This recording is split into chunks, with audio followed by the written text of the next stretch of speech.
ये कि सारे लोग इंतजार कर रहे थे कि बालाकोट पे बम गिरेगा, गिर गया ब्राह्मणों के ऊपर, यही हुआ और कुछ हुआ नहीं है। पहलगाम के बाद डॉक्टर पेशेंट को ले गया ऑपरेशन थिएटर में कि ब्रेन सर्जरी करेंगे, और बाहर निकल के बोल दिया कि मैंने पेशेंट को च्यवनप्राश दे दिया है। तो पेशेंट को दवा चाहिए थी, ऑपरेशन चाहिए था। और किसी भी पेशेंट को दवाई या ऑपरेशन की जरूरत पड़ती है, और कमजोर को टॉनिक की जरूरत पड़ती है। प्रधान जी ने तो यहाँ पे पेशेंट को ही टॉनिक दे दिया। ऐसा लग रहा है कि राष्ट्रीय सुरक्षा का दम भरने वाली भाजपा सरकार सुरक्षा चूक जब से उसने मान लिया है ना, तब से उसको किसी तरह हेडलाइन मैनेजमेंट करने की एक बहुत बड़ी मजबूरी आ गई है। आरक्षण, दो तीन चीजें, ये जो आरक्षण ला रहे हैं ये क्या अच्छे दिन जैसे आरक्षण है, या 15 लाख जैसे आरक्षण है, या नोटबंदी के बाद आतंकवाद खत्म हो जाने वाला आरक्षण है, या तारीख नहीं बताएंगे महिला आरक्षण जैसा आरक्षण है, जिसमें कि काम तो होगा, कब होगा ये हम नहीं बताएंगे।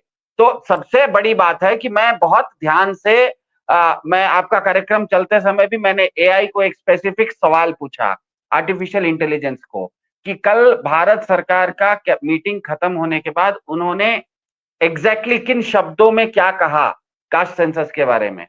तो एक चीज बिल्कुल स्पष्ट है कि भाजपा की सरकार ने कल ये नहीं कहा है कि आरक्षण को लागू करने के लिए जातीय जनगणना हमें करनी है, ये उन्होंने कहीं नहीं कहा है। तो इसका मतलब अगर मैं निकालूं कि इस देश में 10% ईडब्ल्यूएस सवर्णों को भी आरक्षण है, तो ये भी तो हो सकता है कि भाजपा कहे कि इस सेंसस में हम भारत में कितने सवर्ण हैं उनका हम सर्वे करेंगे। उन्होंने ये कहीं नहीं कहा है कि रिजर्वेशन, देखिए कल कल ध्यान में रखिएगा, भाजपा ने ये कहीं नहीं कहा है कि हम रिजर्वेशन के पक्ष में हैं। उन्होंने इतना ही कहा है जातीय जनगणना, उसमें भी उन्होंने ये नहीं कहा है कि अनुसूचित जातियों की जनगणना करेंगे। तो सवाल यह उठता है कि मेरे ख्याल से टीम इंडिया को इस चीज को फिर से रिविजिट करना चाहिए कि उन्होंने क्या शब्द का इस्तेमाल किया। कहीं ऐसा तो नहीं है कि क्योंकि हम सब जानते हैं कि भाजपा का कोर वोटर से लेके मोहन भागवत तक सैद्धांतिक रूप से आरक्षण के खिलाफ हैं।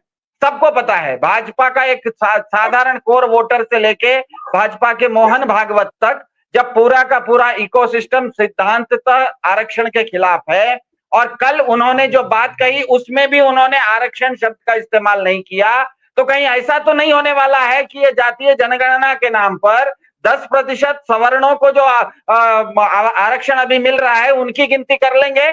सवाल ये भी उठता है कि आपको जब जब भाजपा, इसका मतलब ही है कि कहीं ना कहीं इसमें बहुत बड़ा पेंच है। मेरे ख्याल से टीम इंडिया को मैं इस कार्यक्रम में बहुत ज्यादा नहीं बोलूंगा, क्योंकि अनूप जी हैं, मनीष जी हैं, प्रियमवदा जी हैं, ये सब लोग आरक्षण के विशेषज्ञ हैं। लेकिन मुझे बस इतना ही कहना है कि इसमें मुझे बहुत बड़ा पेंच दिख रहा है, क्योंकि कल भाजपा ने कहीं ये नहीं कहा, भाजपा की केंद्र सरकार ने, कि हम आरक्षण के पक्ष में हैं। उन्होंने ये भी नहीं कहा कि भारत के संविधान में जो आरक्षण है उसको ध्यान में रखते हुए जातीय जनगणना होगी।